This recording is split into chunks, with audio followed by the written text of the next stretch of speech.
अब हम लोग पढ़ेंगे मूविंग कॉइल गैल्वेनोमीटर।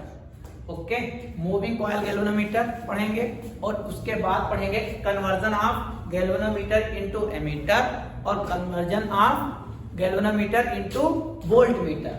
अच्छा, एमीटर जो होता है, एमीटर इसको बोलते हैं, इसका सिंबल कैसे होता है, इस तरीके से। ओके, और कन्वर्जन ऑफ वोल्टमीटर, वोल्टमीटर का सिंबल कैसे होता है, इस तरीके से।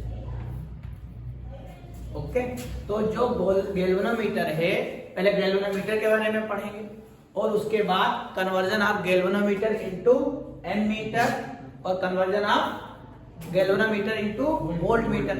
अच्छा, एमीटर का मतलब, एमीटर जो हमारा है, एमीटर से हम लोग करंट को मेजर करते हैं और वोल्टमीटर से हम लोग पोटेंशियल डिफरेंस को मेजर करते हैं। तो इनमें कन्वर्जन करेंगे। और अब हम लोग पढ़ेंगे गैल्वेनोमीटर। गैल्वेनोमीटर क्या होता है, पहले पढ़ते हैं गैल्वेनोमीटर के बारे में। और जो पढ़ रहे हैं वो डीसी का है, DC galvanometer, DC galvanometer, no meter, DC galvanometer. अब मीटर, जो गैल्वेनोमीटर है, इसके दो एसेंशियल पार्ट होते हैं, एक होता है कॉइल, दूसरा होता है magnet, coil oblique magnet. Okay, अब इसमें जो डीसी गैल्वेनोमीटर होते हैं वो दो तरीके के होते हैं। एक होता है moving coil galvanometer, moving coil, और दूसरा होता है मूविंग मैग्नेट, मैग्नेट। और जो मूविंग कॉइल है ये भी दो तरीके के होते हैं, एक होता है सस्पेंडेड कॉइल, CO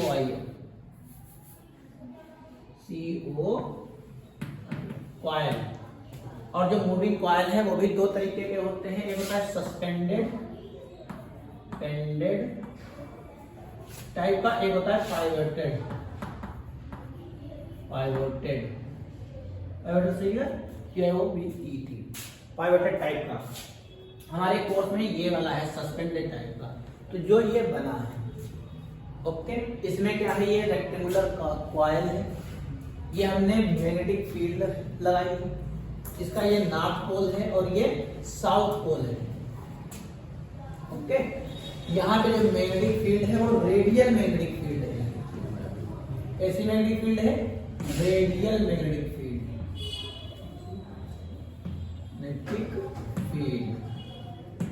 जो मैग्नेटिक फील्ड लगाई है वो कैसी है, रेडियल मैग्नेटिक फील्ड है।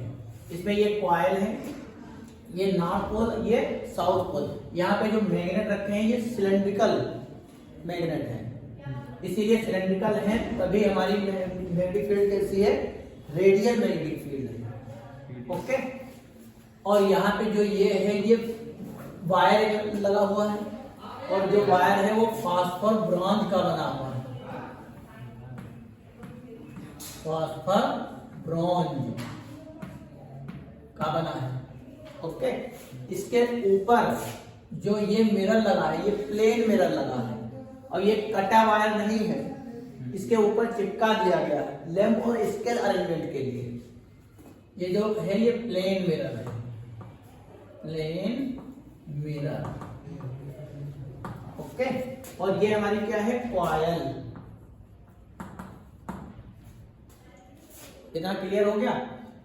अब देखो, जब अब ये मैग्नेटिक फील्ड यहां हो गई, ये यूनिफॉर्म मैग्नेटिक फील्ड हो गई। जब यूनिफॉर्म मैग्नेटिक फील्ड में क्या हुआ, इससे अगर हम लोग करंट को फ्लो करें तो इस कॉइल में भी करंट आएगी ना। जब इस कॉइल में करंट आएगी तो यहाँ पे टॉर्क आएगा, डिफ्लेक्टिंग टॉर्क पढ़े थे कल, टॉर्क आएगा। तो टॉर्क कौन सा आएगा, डिफ्लेक्टिंग टॉर्क, डिफ्लेक्टिंग टॉर्क क्या होता है, NIAB साइन थीटा। अच्छा, यहाँ पे थीटा की वैल्यू कितनी होगी, 90 डिग्री, क्यों? क्योंकि रेडियल मैग्नेटिक फील्ड है, हर जगह एंगल कितना बनाएगा? 90 डिग्री। तो थीटा कितना हो जाएगा? 90 डिग्री। और साइन 90 की वैल्यू 1 होती है। अच्छा, जब ये रोटेट होगी ऐसे, तो इस वाले वायर में फास्फोर ब्रॉन्ज का जो वायर है इसमें टॉर्सन प्रोड्यूस होगा। टॉर्सन प्रोड्यूस होगा। मान लेते हैं इसको ऐसे करके घुमाओ, किसी चीज को ऐसे करके घुमाएंगे तो उसमें टॉर्सन पीछे की तरफ आएगा। तो अपनी पोजीशन में लाने का प्रयास करेगा। तो जो टॉर्सन है या कपल पर यूनिट ट्विस्ट भी बोल सकते हैं उसको, वो मान लेते हैं C है, couple per unit twist, unit C है। क्या है? C। अगर ये फाई एंगल से रोटेट हुई है, ठीक है, तो रिस्टोरिंग टॉर्क कितना हो जाएगा? C into phi. अरे उसको पीछे लाने का प्रयास करेगा, तो रिस्टोरिंग टॉर्क बैलेंस कंडीशन में दोनों क्या होंगे? इक्वल होंगे कि नहीं इक्वल होंगे? डिफ्लेक्टिंग टॉर्क और रिस्टोरिंग टॉर्क दोनों इक्वल होंगे। अगर वो फाई एंगल से इधर गया है तो, और कपल पर यूनिट ट्विस्ट कितना है? C है ना, तो C इंटू फाई का एक यूनिट में C डिग्री जाता है, तो फाई एंगल में कितना जाएगा? C into phi. तो ये किसके बराबर हो जाएगा?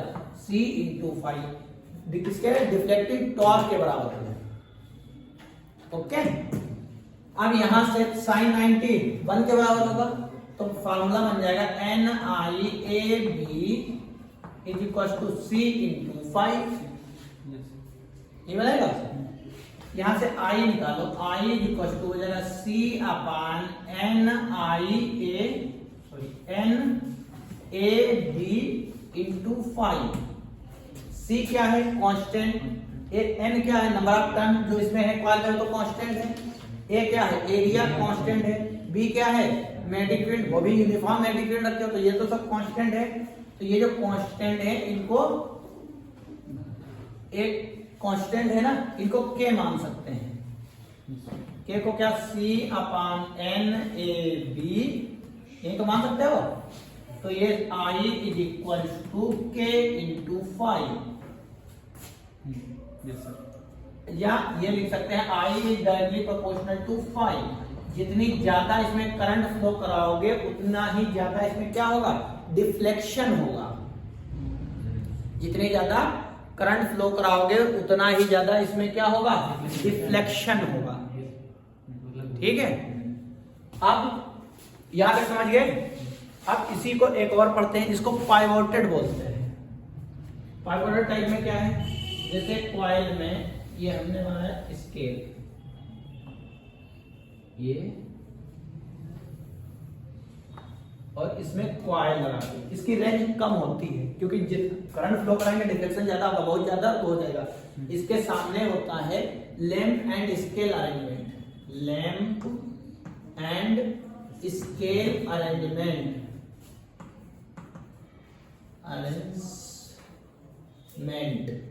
उससे क्या होगा? इस प्लेन मिरर पे लाइट गिरती है, उससे रिफ्लेक्ट होकर के हमारे मिरर ऐसे इस तरीके से लैंप और स्केल होती है, यहां से लाइट डालेंगे, प्लेन मिरर पे गिरेगी, वहां से रिफ्लेक्ट होकर इस स्केल पे आती है। जब इस स्केल पे आती है, ठीक, उसके बाद इसमें करंट का फ्लो कराओ इस कॉइल में। जब करंट का फ्लो कराएंगे तो ये कॉइल रोटेट होगी, जब ये कॉइल रोटेट होगी तो ये मिरर भी रोटेट होगा। जब मिरर रोटेट होगा तो ये जो हमारा जो रिफ्लेक्ट होकर के यहाँ पे स्पॉट बन रहा था ये मुड़ेगा।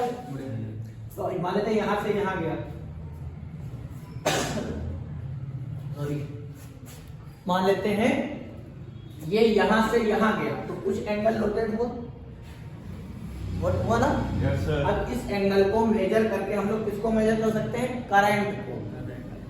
और C तो हमें पता ही है, इस बार में कपल पर यूनिट ट्विस्ट कितना है, उससे मल्टीप्लाई करके हम लोग ये निकाल सकते हैं। I directly proportional to phi. क्योंकि यहाँ देखो C पता होगा, N पता होगा, A पता होगा, B पता होगा, तो ये हम लोग क्या कर सकते हैं? करंट निकाल सकते हैं। जी सर। तो गैल्वेनोमीटर किस यूज में आता है? करंट को, मगर क्वांटिटी इसकी कम रहती है, रेंज कम है ना माप की, क्योंकि ये बहुत सेंसिटिव होता है। ये कैसा होता है? बहुत सेंसिटिव होता है, छोटी सी करंट पे आपको बहुत ज्यादा डिफ्लेक्शन दे देगा, बहुत कम करंट पे ही आपको मैक्सिमम डिफ्लेक्शन दे देगा। ओके, तो ये सेंसिटिव बहुत होता है, इसीलिए हमें जरूरत पड़ती है। अभी और देखो, अच्छा इसको देखो, ये भी हमारा गैल्वेनोमीटर है, मान लेते हैं 0 डिफ्लेक्शन यहाँ इधर की तरफ, ये स्केल है और ये यहाँ पे कॉइल लगी है, कॉइल के साथ हमने पॉइंटर जोड़ दिया। क्या जोड़ा है? पॉइंटर। अब पॉइंटर जोड़ दिया, अब मान लेते हैं इसमें हमने करंट को फ्लो कराया, करंट को मान लेते हैं फ्लो कराया, तो ये क्या हुआ, करंट जब जाएगी तो ये डिफ्लेक्शन किधर की तरफ है, मान लेते हैं हमने 1 मिली एम्पियर की करंट फ्लो कराई, तो इसका डिफ्लेक्शन कहाँ चला जाएगा, यहाँ लास्ट तक चला जाए। जब ये लास्ट तक चला जाता है तो उसको बोलते हैं current corresponding to maximum deflection. इससे ज्यादा जा सकता है? नहीं। तो जब पूरा मान लेते हैं 1 मिली एम्पियर की करंट फ्लो कराई, तो ये इधर की तरफ गया, इधर से फ्लो करा रहे हैं, तो ये मैक्सिमम को पहुंच गया। इसको बोलते हैं current corresponding, current corresponding to maximum deflection, maximum deflection. ठीक है, जब मैक्सिमम पहुंच जाता है ये पॉइंटर हमारा, तो current corresponding to maximum deflection. अब मान लेते हैं इधर से करंट फ्लो करा दो 1 मिली एम्पियर, तो ये पॉइंटर किधर की तरफ आ जाएगा, इधर की तरफ। तो इसकी क्या हुआ, 1 मिली एम्पियर तक ही नाप पाता, इससे ज्यादा कराओगे तो ये पॉइंटर का इससे लग करके टूट जाएगा, इससे भाई पॉइंटर जाएगा। अच्छा, इसमें इस कॉइल में करंट फ्लो कराते हैं, उससे कॉइल से जुड़ा हुआ ये पॉइंटर है, तो ये नाप ऐसे करता है, देखा है ना उसमें। तो ये क्या करता है, ये वो होता है, जाएगा या तो इधर जाएगा या इधर जाएगा। तो जब ये इधर मैक्सिमम पर पहुंच जाएगा, उसके बाद करंट फ्लो कराओगे तो इससे टूटेगा, या कॉइल में ड्यू टू हीटिंग इफेक्ट से कॉइल ही जल जाएगी। ज्यादा करंट फ्लो करा दो तो due to heating effect coil ही ब्रेक हो जाएगी, या पॉइंटर में भी ब्रेक हो सकता है।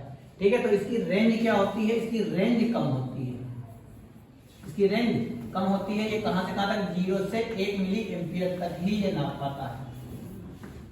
तो इसको एम्पियर तक नापने योग्य बनाने के लिए हम लोगों को करना पड़ता है कन्वर्जन, उसी को बोलते हैं conversion of galvanometer into ammeter और conversion of galvanometer into voltmeter. इतना समझ गए?